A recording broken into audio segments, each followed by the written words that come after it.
Good morning, stakeholders, and welcome to the Office of Procurement Regulations session on the rollout of training standards, competence levels, and certification requirements for retention and disposal. I am Tamara Roy, Head Corporate Communications, and we are extremely pleased that you are able to participate in today's session. The team who will be presenting today are Property Disposal Officer, Ms. Laura Hiralal, and Senior Capacity Development Specialist, Ms. Samantha Marchand. Before we begin the formal aspects of today's proceedings, please allow me to go through some helpful tips for a successful session. Do note that your mics will be muted. Your questions during the session can be sent via the chat option on the Teams platform. These questions will be collated by our team and addressed in our question and answer segment at the end of the session. Please keep your contributions helpful and be considerate to our presenters and other participants. At the end of today's session, you will be invited to provide your feedback. Feel free to help us improve future sessions to better match your needs by letting us know what worked well and what did not. Please note that this session is being recorded and will be shared via email and uploaded to our website. So without further delay, we will now welcome our first presenter, Ms. Laura Hiralal, who will start by guiding you through the background, purpose, and benefits of the standard. Laura? Good morning and welcome all to our session on the training standards, competence levels, and certification requirements based on retention and disposal. On today's agenda, we would be presenting on the following areas.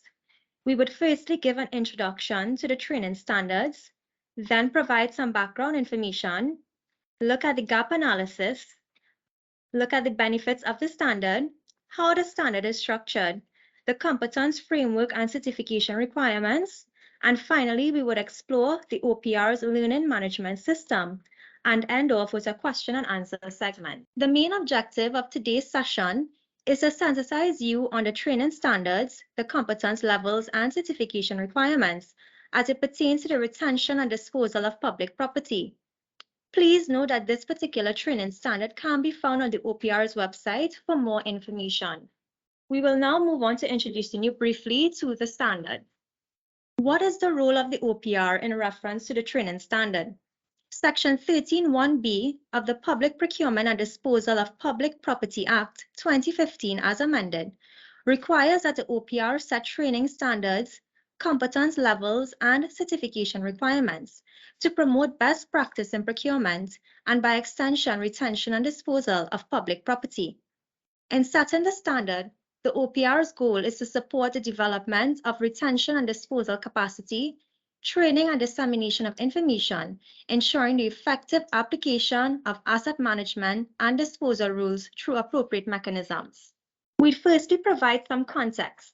And so the reality is that emphasis is usually placed on the procurement function alone, but it is of critical importance to highlight that when managing a public property, retention and disposal management are quite essential components. Also, it is imperative to note that public property captures both personal as well as real property. As such, the capacity to retain or manage public property requires separate specialized skill set, knowledge, and training when managing personal as opposed to real property. After assets are procured and acquired, managing, monitoring, and maintaining the assets throughout its life is a necessary focus. This skill set is captured under retention of public property, more commonly referred to as asset and inventory management. Disposal of public property, on the other hand, requires skills to develop and execute the disposal strategy that provides the best and most feasible option to dispose of items. Therefore, through the retention and disposal of public property systems and procedures, the public sector manages its return on investment through proper management of its property by seeking maximum return on investment upon disposal, so as to aid in the achievement of value for money. Also, building a cadre of practitioners in the field of retention and disposal can translate into real financial benefits. Once equipped with the technical capability to effectively manage same, they can incorporate value-adding activities such as asset disposal planning, revenue or cost control, efficient retention management of public property, and protection of the environment. Therefore, the purpose of the standard is to identify the knowledge, skills, and competencies required of retention and disposal practitioners in pursuit of workforce development, improved public confidence, and a globally competitive retention and disposal system. We now turn our attention to identifying and analyzing the gaps within retention and disposal of public property, which will assist those practitioners in the field to identify what are the missing processes, practices, technologies, and skills required within retention and disposal. Here, we are able to see the current state as the image shows, an unhappy face due to the issues and challenges that currently exist. The gap analysis allows us to identify the challenges or shortcomings and identify the necessary steps to be taken to help eliminate the gaps. That is the necessary action plan to take us to the desired state or happy state. Since once we take the action plan is implemented, this would be the key step to bridge the gap. So let's look at an assessment of the gaps. The following methods and documents aid in the identification of the challenges faced by public bodies in relation to retention and disposal of public property, and these include Report of the Auditor General, the Strategic Plan October 2017 to September 2020 report from Ministry of Public Administration, a White Paper 2005, Reform of the Public Sector Procurement Regime, through a questionnaire issued to named procurement officers in public bodies, and requests for information letters also issued to public bodies. Therefore, from the gap analysis, the following challenges were identified in the current system that are being faced with regard to retention and disposal systems. As such, public bodies are facing insufficient storage space at their facility for items identified for disposal. There is no overarching policy or standard operating procedures for disposal of assets. Information is not readily available. There is no system being used by the ministries to depreciate items each year.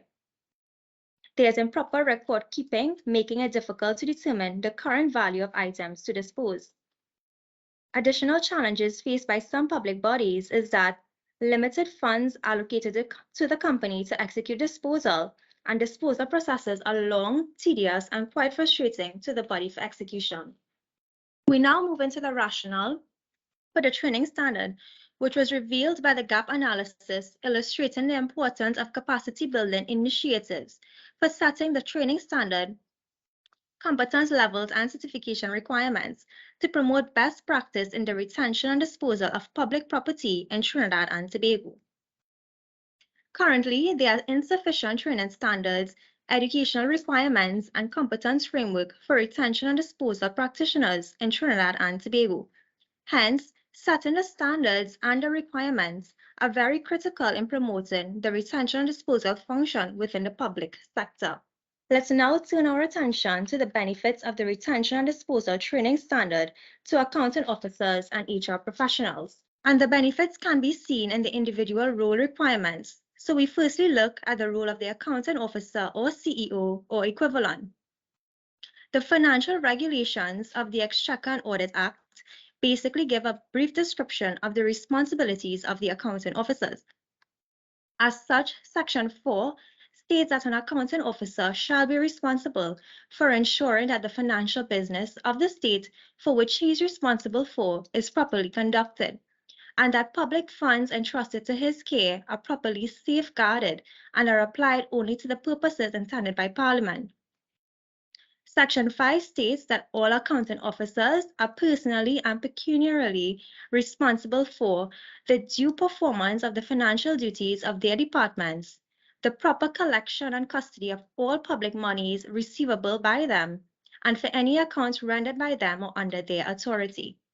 The role of the HR professionals, on the other hand, for retention and disposal, is that of finalizing job descriptions, generating a listing of staff likely to be involved in the function, and hire externally to supplement where required, And finally, development of training plans with applicable training and certificate. The general benefits of the standard to accounting officers and HR professionals assist in identifying the skills, knowledge, and competencies for recruitment of professionals at the 3 competency levels. It enables employers to understand and compare different levels of competence, identify knowledge gaps, and training and development needs. It assists with performance management, serving as a benchmark to monitor progress and as a form of continuous improvement. Let's now move into how the standard is structured. From the slide, this training standard covers the pillars of retention and disposal, the competence levels and certification requirements.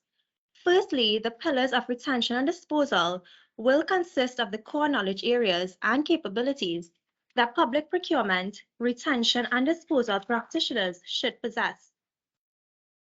Secondly, the competence levels are the competencies that describe the ability to use a set of related knowledge, skills, and attributes required to successfully perform activities and tasks in a defined setting. It will enable individuals and employers to better understand and compare the different levels of competence that exist and allow for the mobility of practitioners across public bodies. And finally, the certification requirements are what set the minimum qualification levels for practitioners operating at each competence level. Now we would go through the competence levels. As previously stated, the competence levels will enable individuals and employers to better understand and compare the different levels that exist and allow for the mobility of practitioners across public bodies. In developing the different competence levels, that is levels 3, 4, and 5, we use the CARICOM qualifications framework as a benchmark. Within the CARICOM qualifications framework, the report identified that level 3 is the diploma or associate degree level, here we refer to as basic level. It is also stated that level 4 is the bachelor's degree level, referred to here as the intermediate level, and level 5 as the postgraduate or advanced professional level, referred to as the advanced level here. So for level 3, basic level, practitioners should possess general knowledge and awareness within the field of retention and disposal.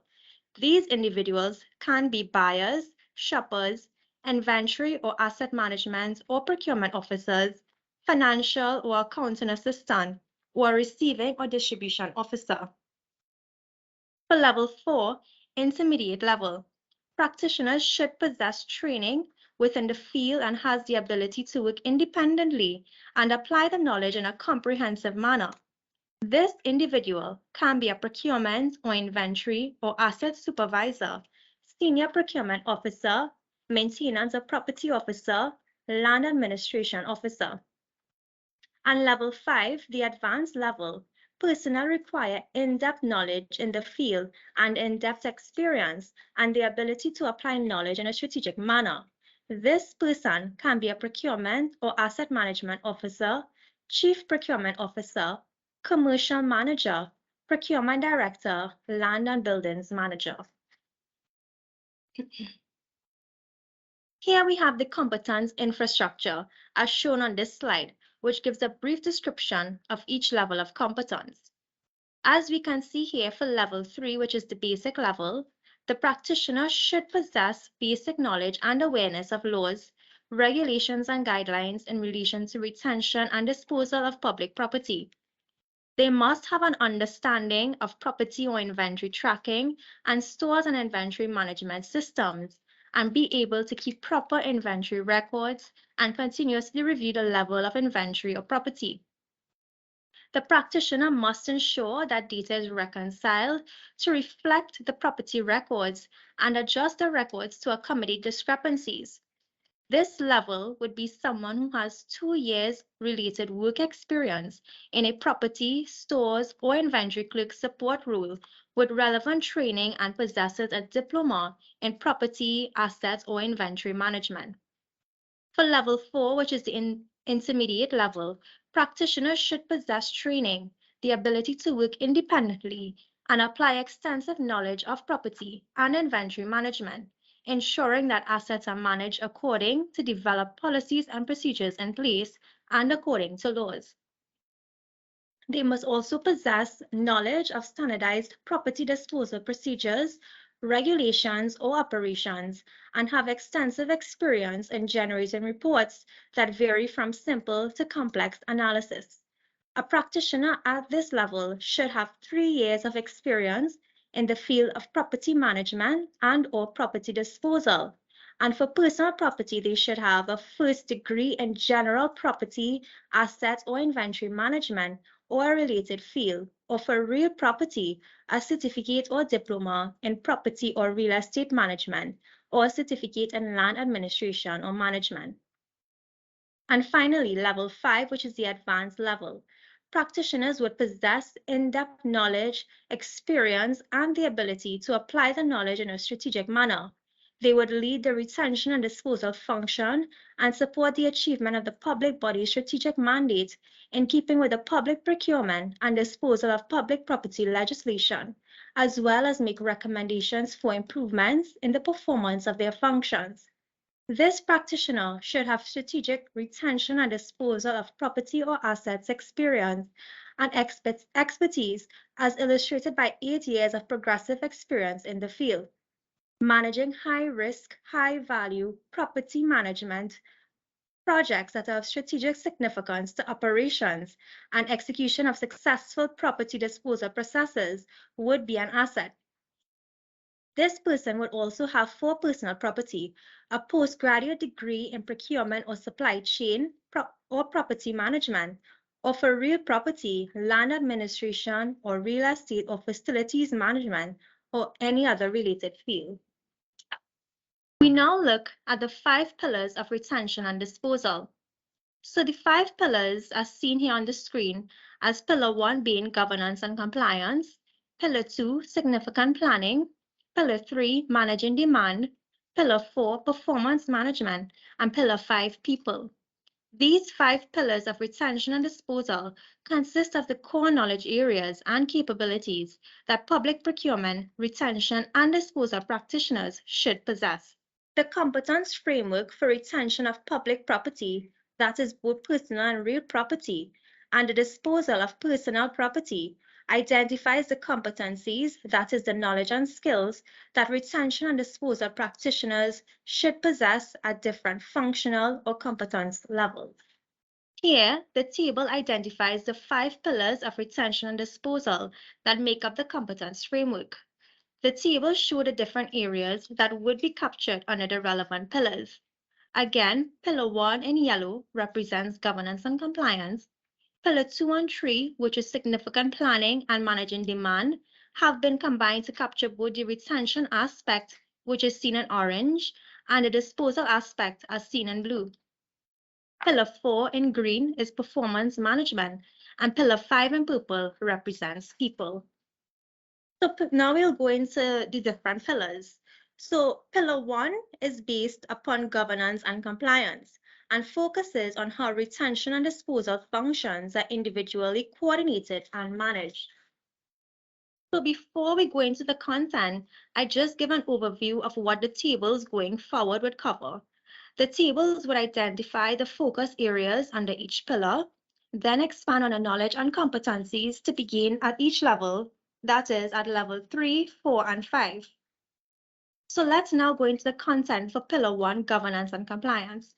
The first we capture here is the legislative framework, which allow practitioners to demonstrate their knowledge and understanding of the legislative and regulatory framework that governs the retention and disposal of public property in Trinidad and Tobago. Here, practitioners at the different levels should understand the governance requirements that are in compliance with the Public Procurement and Disposal of Public Property Act and regulations. We now look at the next heading, knowledge and competencies at each level that is applicable for both retention and disposal of public property. So for the basic level, practitioners must have a general knowledge and awareness of retention and disposal of public property related legislation and applicable policy, handbooks, and general guidelines for practical application. They must understand the purpose and objectives, as well as the implications and effects of the legislation for the retention and disposal function, and should comply with professional and other applicable codes of conduct and ethical standards. Intermediate level practitioners must understand the process required for good practice and to operate within a legislative framework. They must have the ability to undertake risk assessment activities and ensure compliance with the objects of the Act. Practitioners at this level must ensure that the applicable legislation and its principles are being adhered to in all aspects of retention and disposal of public property, and they must have the ability to provide recommendations for improvement in internal control procedures and general operations to ensure compliance. At the advanced level, practitioners should display use of expert knowledge gained on legislative framework to interpret legislation and assess the impact upon the management function. They should also be able to develop recommendations for future management procedures, policy, governance, and compliance, implications of legislation to ensure full and effective communication and management. They would be able to assess opportunities and risks associated with the given legislation and standards on current retention and disposal of public property practices and processes. And they should also ensure that the functional approach aligns with the wider government mandate for effective property management practices in Trinidad and Tobago. So at the end of each competence area, I will provide one knowledge and one skill-based question. The knowledge question will capture the knowledge that your practitioner must have against the expected competence level, and the skill question will capture the range of skills that the practitioner should or must possess against the expected competence level. So a knowledge question for this competence area would be, how well does the practitioner know the public procurement legislation in relation to the retention and disposal of public property and the relevant areas of law? The skill question would be, to what extent can your practitioner apply the specific aspects of the procurement legislation as it relates to retention and disposal of public property? Another area which also informs governance and compliance is that of internal controls. Internal controls guide the public bodies to achieve their mission or goals and define the way practitioners and stakeholders act as they undertake retention and disposal activities. So at the basic level, practitioners must be aware of ethical conduct throughout the job cycle and adheres to the organizational standards, code of conduct, and values relevant to the level of responsibility. They must also be able to understand the use of internal controls in the retention and disposal of public property. Practitioners must understand the use of mitigation strategies and control activities to prevent breaches of the internal control process and be aware of common examples of conflict of interest. They should also declare any conflicts of interest and understand and advises on how to report any deviations from these principles. For the intermediate level, practitioners must be able to communicate and monitor the use of the internal control framework, as well as ensure management directives to mitigate risk and carry out internal control activities toward the achievement of objectives. They must be able to understand the impact of non-compliance on organizational behaviors, standards, and values. Practitioners must exemplify compliance in their day-to-day conduct, promoting it in all tasks, and maintains internal reports and guidance documents on standards and business conduct. And they should be able to update these regularly to ensure compliance. And at the advanced level, practitioners should be able to establish and monitor the quality and use of an effective internal control system, as well as develop a mechanism for ensuring adequate segregation of duties for the function. They must be able to apply standards of business conduct and lead on the identification of key issues and breaches across the function and manage the development of standards of business conduct for retention and disposal. Practitioners must also ensure alignment with these standards and their application within the public body and ascertains whether the internal control components are present and functioning. So the knowledge question for this competence area would be, how well do you know the practitioner's control function? And the skill question is, to what extent are you able to carry out the different functions of inspection, control, and evaluation of the retention and disposal function? The last area under Pillar 1 is the use of standardized forms, essentially disposal forms. Standardized frameworks underpin transparency in information and reduce the potential for inconsistent practices. Here, practitioners should be able to improve the efficiency and effectiveness in the disposal process for public property. At the basic level, practitioners should have an awareness of the appropriate standardized forms to be utilized for the execution of the disposal process and the ability to complete these forms. At the intermediate level, practitioners must have an understanding of the use of the appropriate forms and ability to complete same, as well as the ability to edit forms and provide recommendations for improvement. Finally, at the advanced level, practitioners must have the knowledge and competency requirements, which involve the ability to understand the standardized disposal forms for approval. They must also have knowledge of compliance with approved forms and the ability to sensitize and provide training in the use of standardized forms and seek to develop recommendations for customization of the forms. And they should also approve modifications in consultation with relevant stakeholders. The knowledge question for this area would be, how well does your practitioner understand and use the standardized forms for retention and disposal? And the skill question is, to what extent is the practitioner able to complete the technical fields in a standard form? I will now pass you back over to Ms. Roy. Thank you so much, Laura. At this time, we will now be taking a break, a 10-minute break. We will place the time on the screen so we are working with the same time. And when we resume, we will continue on with the presentation regarding the 5 pillars of retention and disposal. Thank you. All right, welcome back, ladies and gentlemen. We will now continue on with the presentation. So I will invite Laura Hiralalbat with you to take you through the 5 pillars of retention and disposal. Laura? Okay, so now we would look at the retention aspect, where pillars 2 and 3 have been combined to capture retention in terms of the significant retention or asset management planning and managing demand. These pillars would focus on the aspects of planning how to manage the total portfolio of significant assets retained and those identified for disposal, and planning for individual categories of property, both real and personal property. It also refers to how well demand for assets are managed over their life to optimize performance and realize expected benefits from retention. So our first area is the policy or special guideline.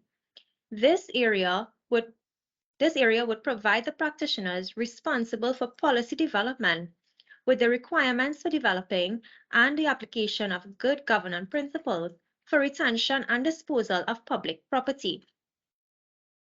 For the basic level, practitioners must have an understanding of the public body's general procedure and policy as it relates to retention and disposal and its alignment with the Public Procurement and Disposal of Public Property Act. They must understand the basic requirements and the qualities of a good policy or special guideline and be able to conduct and identify best practice research for possible inclusion into said policy or special guideline. At the intermediate level, practitioners must be able to perform the practical steps for developing an effective policy or special guideline and ensure its alignment with the Public Procurement and Disposal of Public Property Act, as well as identify the processes and procedures for inclusion in the policy to highlight any discrepancies. Practitioners must decide on the appropriate standardized forms for inclusion into the policy to aid in the successful execution of the process and analyzes the best practice research undertaken for inclusion into the policy or special guideline. And at the advanced level, practitioners must guide the overall policy or special guideline development procedure and formulate advice and recommendations. They must also examine any discrepancies identified and develop solutions to combat same. So the knowledge question for this area of policy or special guidelines would be, how well does your practitioner know your organization's policy and its alignment with the Public Procurement and Disposal of Public Property Act? And the skill question, to what extent is the practitioner able to develop or contribute to an effective and efficient policy or special guideline in alignment with the Public Procurement and Disposal of Public Property Act? We now move on to our next area under this pillar, that is of risk management, where practitioners can seek to adopt a risk-based approach to protect and maintain the public property, both real and personal property, that have been entrusted to the public body. This would ensure that performance is maximized and that the value of the asset is preserved or enhanced through risk management planning. At the basic level, practitioners must be able to identify the likely risk of personal property of low value being retained and what type of risk they may be exposed to, such as loss, theft, fire, etc. Practitioners must be able to assess the significance and likelihood of the risk, which is likely to threaten the retention of personal property of low value. They should also be able to develop a risk management register for personal property of low value, where the identified risk can be input, and identify the mechanisms that can be used to mitigate the identified risk of the personal property. At the intermediate level, practitioners must identify the likely risk of personal property of high value and real property retained and their level of exposure to risk such as natural disaster, fire, loss, etc.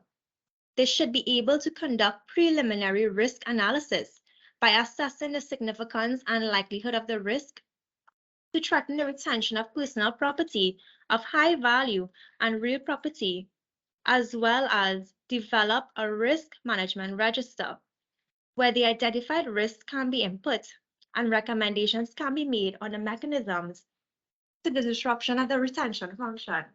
And at the advanced level, practitioners must be able to develop approaches to mitigate the impact of risk on the retention function that can adversely affect the public body, as well as monitor all risk management registers and other associated mechanisms to facilitate appropriate actions to minimize disruption and associated costs of the retention function. They must also ensure that all mechanisms and action taken are in alignment with the Act and the Public Procurement and Disposal of Public Property regulations and use expert market knowledge gained to analyze and communicate risk management strategies to address potential and emerging risks from external influences.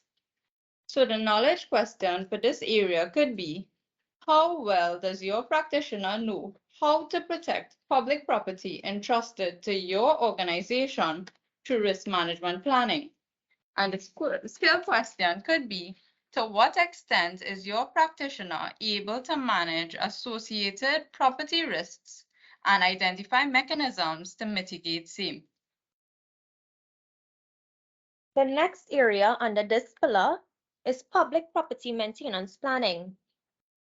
This area would provide practitioners with the knowledge and skills required in the maintenance of public property to ensure that they remain in proper working condition and to enhance the property's performance. At the basic level, practitioners must be able to demonstrate proper record keeping of public property belonging to the public body in their respective database or asset management system, including all past and future maintenance information to be performed, as well as the ability to perform inspection to highlight any issues or immediate action or maintenance that may be required for proper functioning of the identified property. At the intermediate level, practitioners should be able to develop and implement a maintenance plan for all public property owned by the public body requiring maintenance and determine the types of maintenance required and evaluate between in-house or outsourced resources to prepare appropriate maintenance strategies. And at the advanced level, practitioners would be able to examine the maintenance plan and make suggestions or recommendations for areas of improvement and inclusion of other pertinent areas not captured, as well as evaluate the feasibility of maintenance options using financial tools such as net present value and future value, as well as life cycle costing, and gives authorization for maintenance to be performed. So for this area, the knowledge question would be, how well does your practitioner know how to maintain public property entrusted to your organization? And the skill question, to what extent can the practitioner develop and implement a maintenance plan for public property entrusted to your organization? Our next area is personal property management, which would help practitioners to successfully operate in the day-to-day management of personal property, as well as be aware of the practical issues that exist within the retention or management of personal property. Basic practitioners must be able to understand the record keeping of personal property in the assets or stores and inventory management system, with information from purchasing and receiving documentation, in addition to information gained from a physical inspection of the property. They would also understand the importance of reporting receipt, identification, movement, maintenance, and other areas as it relates to proper asset or property management and ensures that the property is safeguarded and existence verified. At the intermediate level, practitioners must be able to measure compliance of the assets with established standards, system trends, identification of areas of concern, and highlighting exceptional levels of compliance for each item of personal property. They should also be able to initiate and assemble the structure of the stores and inventory management system by providing a logical layout design to facilitate the presentation for interpretation, to generate reports and input information to track accountability, as well as information for depreciation and financial purposes. And lastly, the practitioner should identify and document potential issues or challenges. And at the advanced level, practitioners must ensure that the assets owned for which the organization is accountable are adequately controlled, protected, preserved, and maintained to maximize their useful life and provide the best possible return on investment. They should be able to understand the importance of developing an efficient and effective communication strategy for proper property management, as well as address and solve issues feasibly through development of risk mitigating solutions or strategies and through consultation with subject matter experts. So for this area, the knowledge question could be, how well does your practitioner know the established standards to manage the day-to-day operations of public property entrusted to your organization? And the skills question, to what extent is your practitioner able to ensure compliance of property to the established standards and trends for public property? Our next area is real property management, which generally provide practitioners with an understanding of the basic tools, techniques, and knowledge required for effective real property management, as well as the issues that exist within the retention or management of real property. So at the basic level, practitioners must possess an understanding of the key roles and responsibilities in real property management and be able to record details of real property owned by the public body in the asset management or stores and inventory management system, along with additional information gained from a physical inspection of the property. At the intermediate level, practitioners must be able to create an asset management plan for each real property owned by the public body, as well as assemble the structure of the property management system and provide a logical layout design for interpretation to input information. They must also be able to generate effective reports to validate the details of each real property owned by the public body. Such reports should include activity of the property, compliance being met, any loss or damage to the property, and any other detail as it relates to real property management. And at the advanced level, practitioners must ensure that real property for which the organization is accountable for are adequately controlled, protected, preserved, and maintained to maximize their useful life, as well as explore the various methods of valuing property to differentiate among the various methods and best practices. They must also be able to address and solve issues in the most feasible manner by developing risk mitigation strategies or solutions. So the knowledge question for this area would be, how knowledgeable are your practitioners of the tools, the techniques, and risk necessary for real property management? And the skills question, to what extent is your practitioner able to manage real property, taking into consideration the risks associated with same? Stores, warehousing, and distribution management go hand in hand as warehousing allows for the timely delivery and optimized distribution. Both are very critical within the property management function. Understanding this would allow practitioners to store and dispatch of items or property or assets in a way that benefits the organization. And so practitioners at level 3 or the basic level must be able to develop the ability to input current and accurate information into a record system or asset management database for the storage, receipt, issuance, and distribution of personal property, as well as understand the different types of storage space that exist within the warehouse for certain types of property.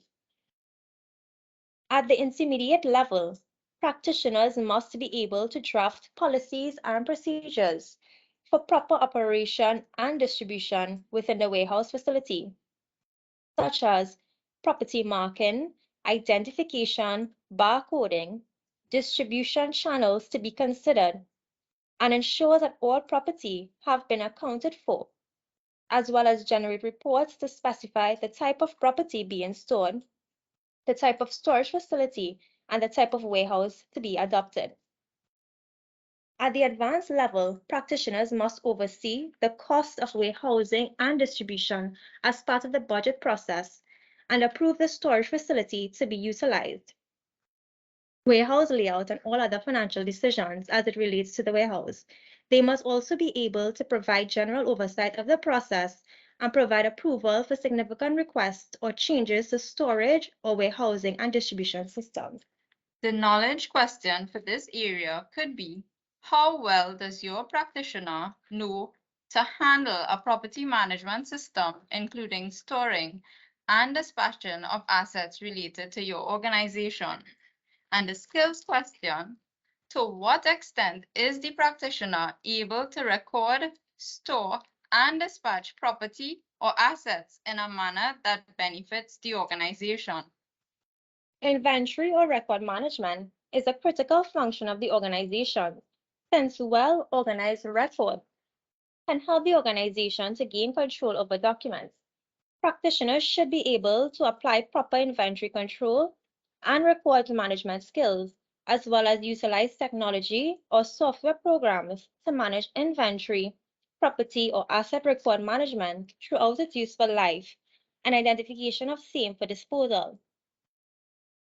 At the basic level, practitioners must be able to create, store, organize, and maintain the retention and disposal of all public property information in accordance with established procedures, preserve records, and ensure that they are easily accessible and regularly updated, as well as be able to understand and identify the goal and objectives of inventory management within the public body.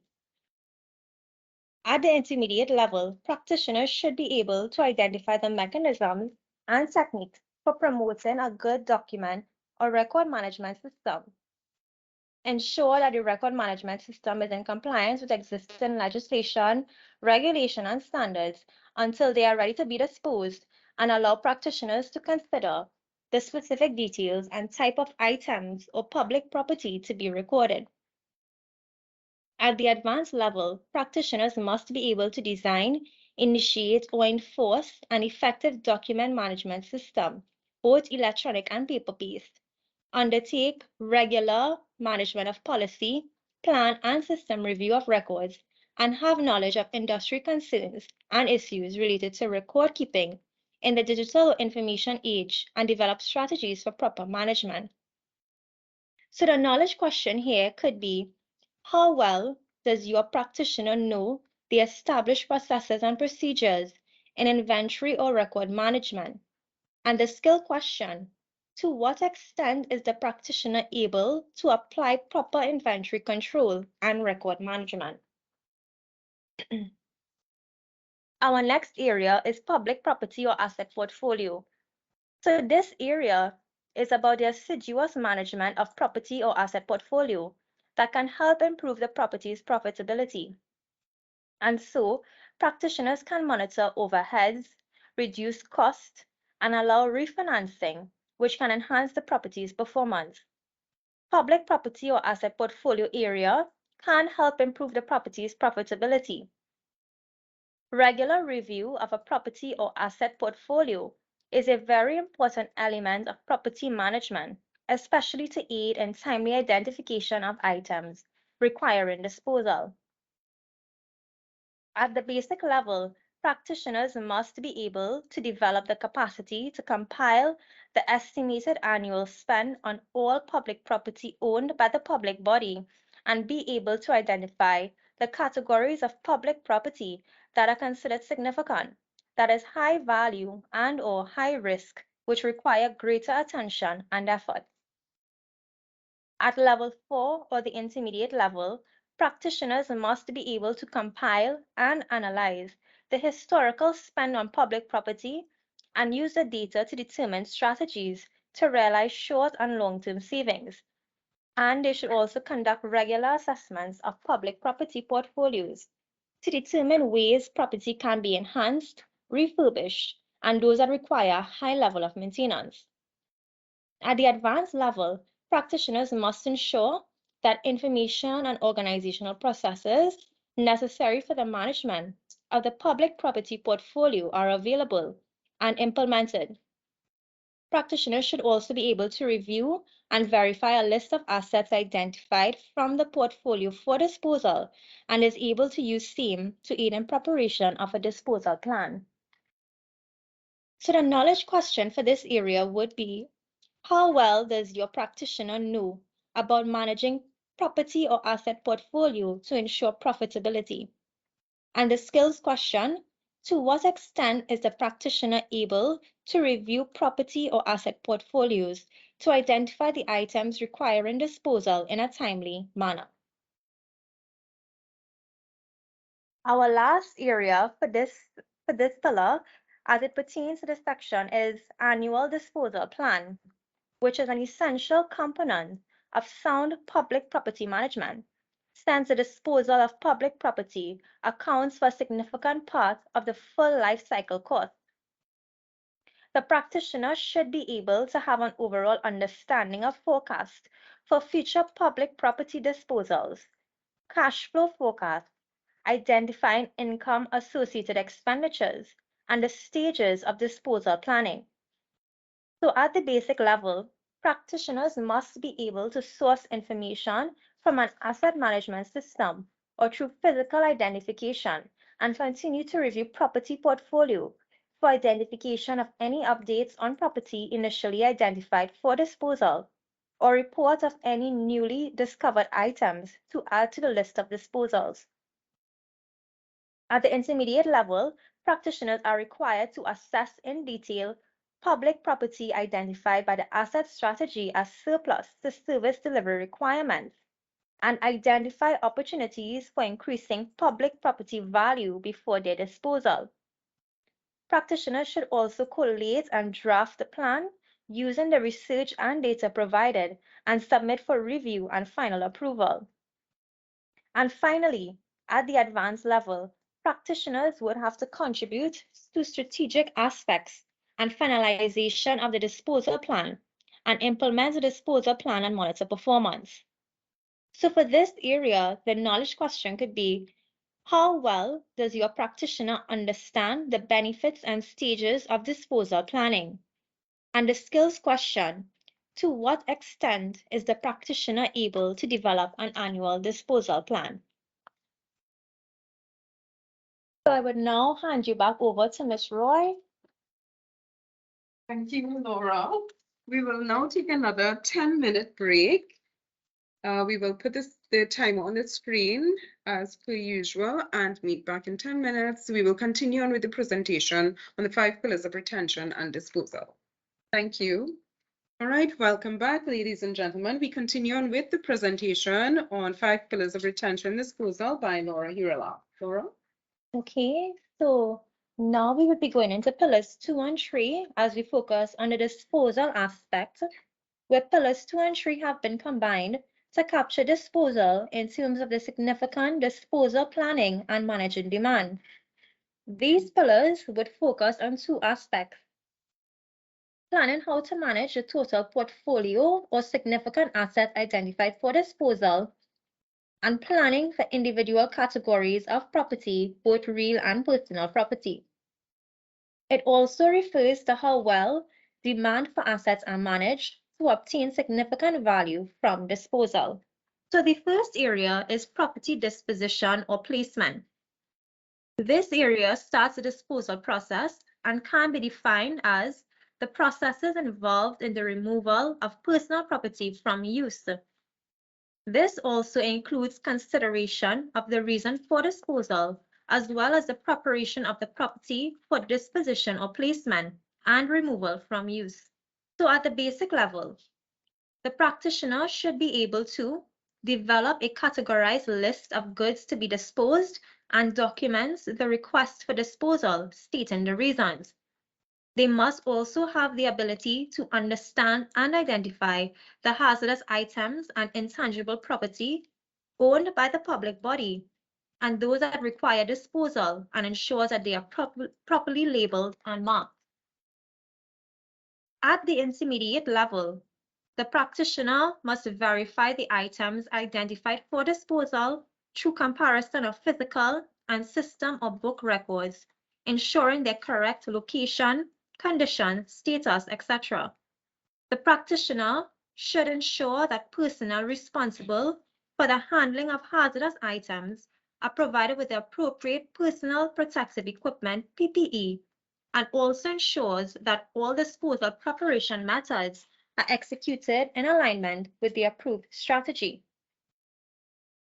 And at the advanced level, the practitioner should be able to share knowledge of legal liability and breach of privacy legislation. They should also develop and implement appropriate policies and procedures for disposal of hazardous items and intangible property, and gain knowledge of execution process for preparing the items for disposal. So the knowledge question for this area could be, how well does your practitioner know what is involved in property disposition or placement? And the skill question could be, to what extent is the practitioner able to execute the steps in property disposition or placement? Our next area under this pillar is valuation, property valuation or appraisal. Now, valuation can play an important part in the efficient and effective disposal of items, and so this competence area is where practitioners should have an understanding of executing a valuation of the identified property to determine its current value, which is essential to the success of the disposal process. So at the basic level, the practitioner should have an understanding of the factors, the principles and implications that may affect the valuation of property for disposal. At the intermediate level, practitioners must be able to determine if an expert valuation is needed and considers acquisition cost, market value, replacement costs, actual physical condition of items, book value, residual value, and so on. At the advanced level, practitioners must deliberate on the appropriate appraised value to determine the minimum sale or bid price and have the ability to compute appraisal of items and generate reports as applicable. So the knowledge question for this area could be, how well does your practitioner know about valuing and estimating property identified for disposal and the principles and implications that can affect valuation? And the skill question, to what extent is the practitioner able to execute valuation or estimation through the calculation of net book value, market value, residual value, etc.? Our next area is electronic disposals, in which practitioners should know the order to effectively plan and manage e-auction or forward auctions and how to best use this approach. At the basic level, the practitioner must be able to understand the benefits and the different types of electronic disposal methods that exist, especially the e-auction or forward auction concepts and how they work. They should also be able to identify what type of property should be disposed electronically and able to use the software chosen for electronic disposal to be executed. At the intermediate level, the practitioner must ensure and verify that accurate information regarding the disposal is provided and that they work effectively and able to absorb complex data and can communicate same at all levels. And at the advanced level, practitioners must develop expert knowledge in the use of e-disposal tools and be aware of the influences of the use and implementation of e-disposal technology. They must also develop and implement the appropriate policies and procedures for the use of electronic disposal and understand and present complex ideas to both technical and non-technical audiences. And lastly, practitioners must communicate the potential impact of emerging technologies on the public body and the individuals. So the knowledge question for this area could be, how well does your practitioner know about e-auctions or disposals and or forward auction approaches and systems? And the skill question, to what extent is the practitioner able to learn and implement e-auction or forward auctions when executing disposals? Now we move on to the last area of planning, which includes the practical issues in disposal. It is important for the practitioner to understand and be able to identify any issues that may arise during or after the execution of the disposal process and address those issues accordingly. This will allow practitioners to improve their own disposal processes. At the basic level, the knowledge and competencies would include the practitioner's ability to conduct research into best practices in disposal processes and to contribute and support improvement of disposal processes. At the intermediate level, a practitioner should be able to develop the knowledge of the issues that exist in disposal, as well as identify and document potential issues or challenges, as well as develop possible risk mitigating solutions or strategies. And at the advanced level, practitioners must develop expert knowledge and understand issues that exist in disposal. They must also be able to develop and implement mechanisms to prevent issues from occurring to ensure compliance with the Act, Handbook, and Guidelines, and apply knowledge gained to address and solve issues in the most feasible manner. So here, the knowledge question could be, how well does your practitioner know the issues that exist within disposal and how to resolve same? And the skill question, to what extent is the practitioner able to develop risk mitigating solutions or strategies to overcome disposal issues or challenges that exist. Here we now move on to the strategy development part of disposal planning and managing demand. Within the competence area of disposal methods, practitioners should have the experience and knowledge to take into consideration all possible methods of disposal and the accompanying procedures for executing each. They should also consider the benefit and the cost, as well as the estimated income and expenditure, to aid in selecting the most feasible method that provides the best value for the organization. So at the basic level, practitioners must have general knowledge of the different methods of disposal and have the ability to assess the pros and cons of all disposal method options. At the intermediate level, practitioners must consider procedures for each method of disposal, evaluate and examine all feasible methods of disposal, as well as be able to evaluate the best disposal option by conducting a cost-benefit analysis. And at the advanced level, practitioners must select the preferred and most feasible and cost-effective disposal option, having considered all factors, and be able to develop a disposal strategy report.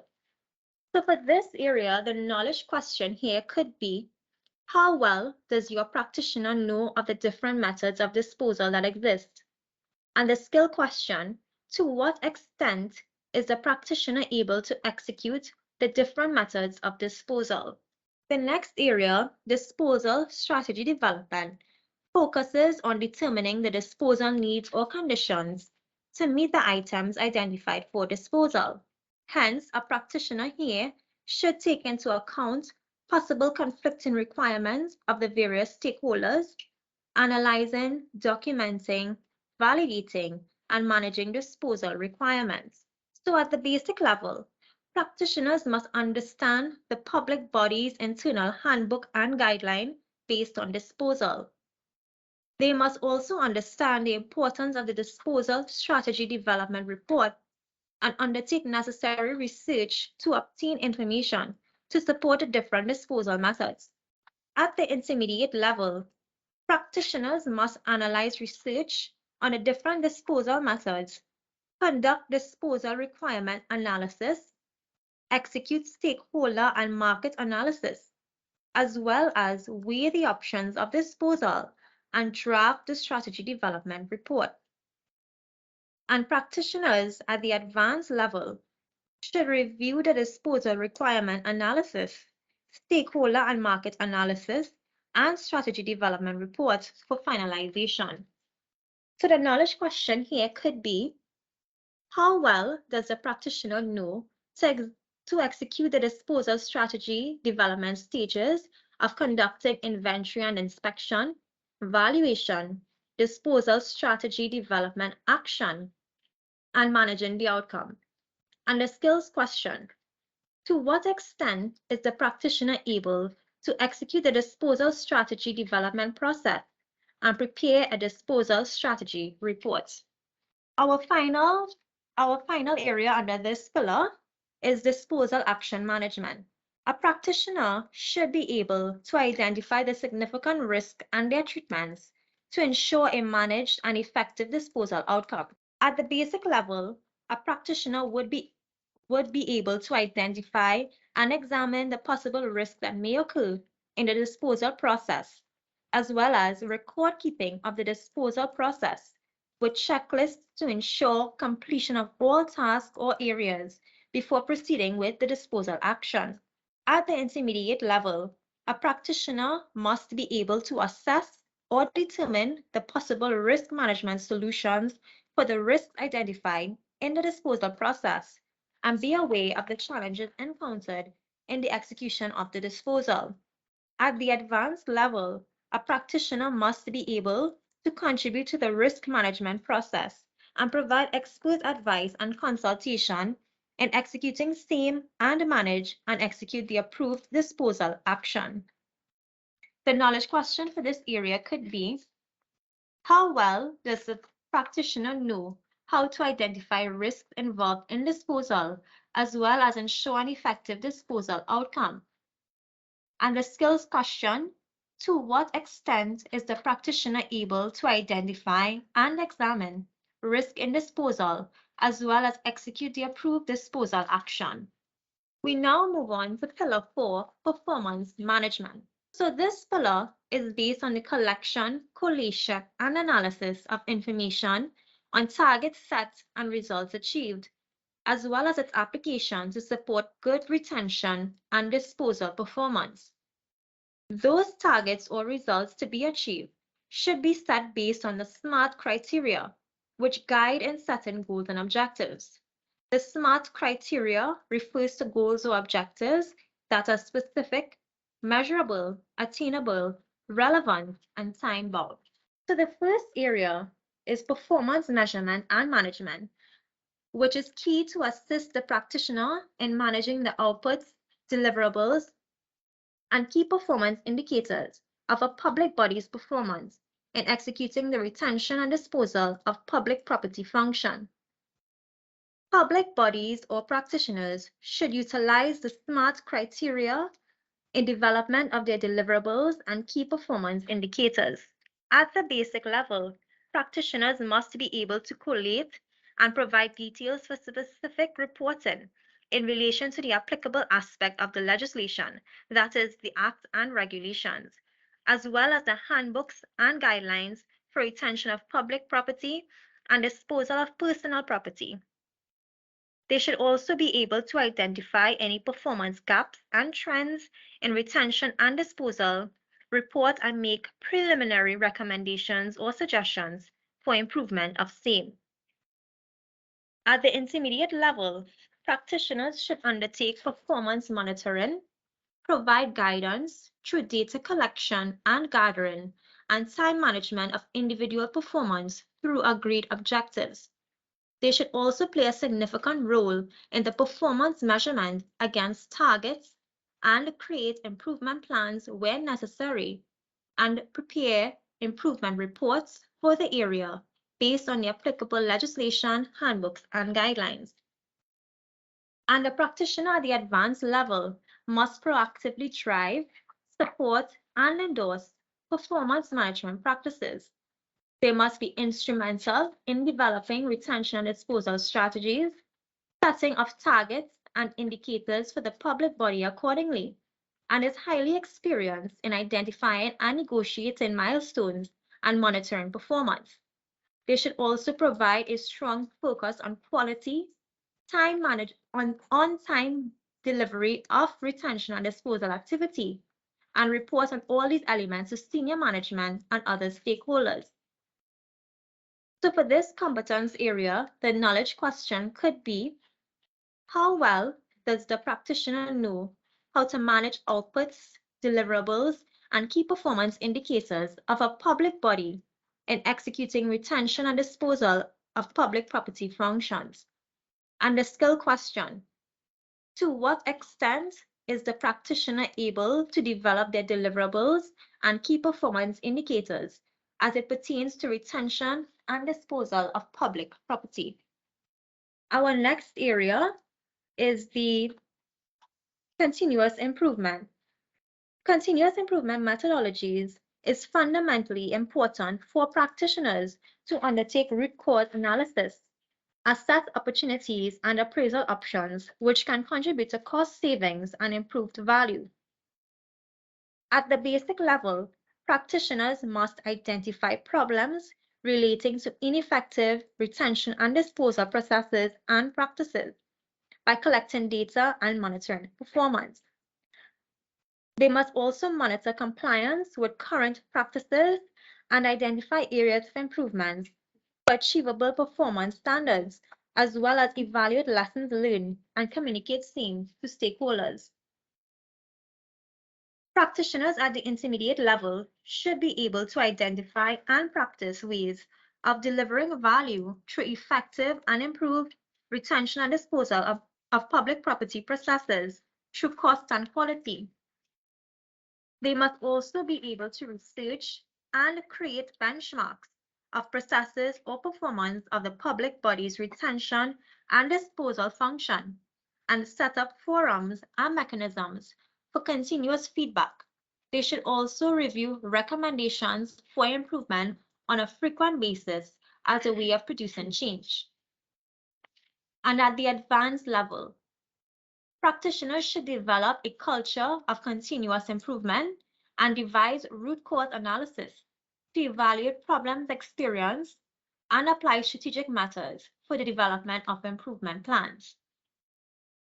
So the knowledge question for this area could be, how well does the practitioner know to undertake root cause analysis, assess opportunities, and appraisal options as it relates to retention and disposal of public property? And the skill question, to what extent is the practitioner able to collect information, monitor performance, and identify and develop improvement plans? We now look at the last pillar that makes up the competence framework for retention and disposal of public property, and that is people, which is a very important pillar that relates to staff resources undertaking retention and disposal activities, including people development and staff expertise. So for pillar 5, we look at stakeholder relationship management, in which practitioners can identify situations and interactions where specific relationship management methods may be applied to improve the contribution of the retention and disposal function. Practitioners are required to have an in-depth understanding of complex customer and stakeholder relationships. Managing expectations through a controlled process ensures credibility, buy-in, and support. So at the basic level, practitioners are required to develop and maintain relationships through effective communications with internal and external stakeholders to promote effective retention and disposal processes, as well as advise stakeholders on the interpretation of internal handbooks and guidelines for retention and disposal, and offer routine advice to internal stakeholders on related issues. At the intermediate level, practitioners must monitor the work of internal stakeholders to ensure that they understand and comply with requirements and promote the work of retention and disposal from a position of influence to internal stakeholders across the public body. They should also motivate colleagues and other internal stakeholders to achieve their commitment to the work of the job function, as well as contribute to the development of special guidelines that represent retention and disposal applications, whilst also liaising with internal and external stakeholders to develop networks, strategies, and plans for management and implementation of same. At the advanced level, practitioners must be interpersonally savvy and relate well to all types of people, both inside and outside of the public body, and build effective relationships which are constructive and appropriate for their purpose. They should also manage the expectations of the relationship through a controlled process and identify a range of situations through interactions for providing consulting and counseling advice. Practitioners can further adopt the appropriate interpersonal style and can use negotiation strategies as applicable to evaluate stakeholder plans to achieve effective retention and disposal, and create communication plans to achieve the buy-in for asset management and disposal plans by internal and external stakeholders. So the knowledge question for this area could be, how well does the practitioner know to identify situations and have interactions where specific relationship management methods apply in order to improve the contribution of the retention and disposal functions? And the skill question, to what extent is the practitioner able to identify situations and maintain relationships to promote effective retention and disposal processes through development of a communication plan? And finally, the last area under pillar 5 is that of people. Is that of effective communication. Within this competence area, practitioners should possess effective communication that can help build their credibility and that of the organization, hence raising the profile of the retention and disposal function.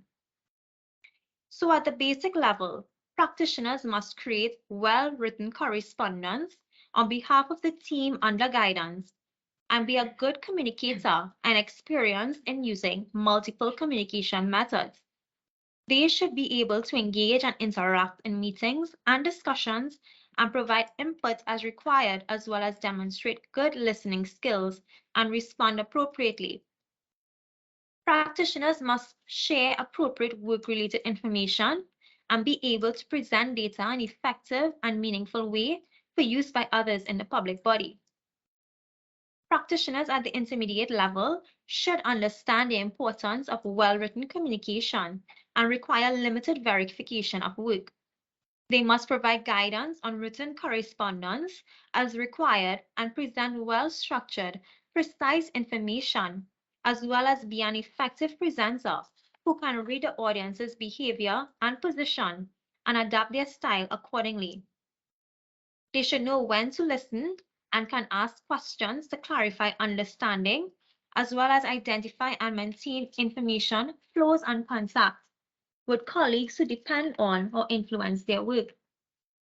And at the advanced level, practitioners must be a consummate communicator who is able to adapt to the audience as and when necessary. They should continually foster and encourage new and different ways of communication, as well as use expert language in written communications with all levels and across the public sector. They should be able to issue written communications that impact on strategic operations or influences the direction of retention of public property activities. So for this area, the knowledge question could be, how well does the practitioner use multiple communication methods? And the skill question, to what extent is the practitioner able to use effective communication to build the credibility of the organization as applicable to the retention and disposal function? So now let's look at the way forward. The professionalization of the retention and disposal function is a strategic lever for improved outcomes. Having the right combination of skills and competencies can reduce costs, deliver value for money, and drive ethical and sustainable outcomes in the changing business environment. To achieve the desired outcome for retention and disposal by the reform program, there is a need for greater commitment to the development of retention and disposal capacity across public bodies with the backing of the relevant human resource professionals to support its organization by acquiring the right people with the appropriate skills, knowledge, and competencies. We have now come to the end of our presentation of the training standard for the areas of retention and disposal. I will now hand you over to Ms. Ramkumar Singh, who would give a brief introduction into the OPR's learning management system at this point, which would aid in capacity building for the area. Thank you, Ms. Hiralal, and good morning, everyone. The OPR would have briefly introduced its learning management system in September of 2021 when we rolled out the training standards, competence levels, and certification requirements for public procurement. I will now provide you with some additional details about the OPR's learning management system. The OPR recently acquired a learning management system, or LMS. The OPR's LMS is expected to provide a new learning experience for local and foreign suppliers or contractors, local public bodies, and the staff of the OPR. It will provide interactive content relating to the Act, the regulations, handbooks and guidelines, systems, policies, procedures, and processes. So what is a learning management system?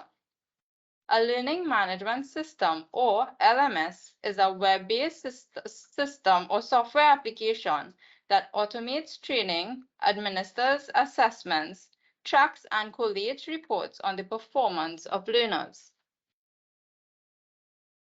So how will the OPR's LMS function? The OPR will develop and upload content in the LMS relating to the 4 stages of public procurement proceedings and the retention and disposal process.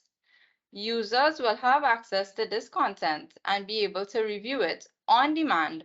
For instance, Once content is uploaded, learners who may be named procurement officers, accounting officers, human resource officers, or even suppliers or contractors will be provided with usernames and passwords to access the system.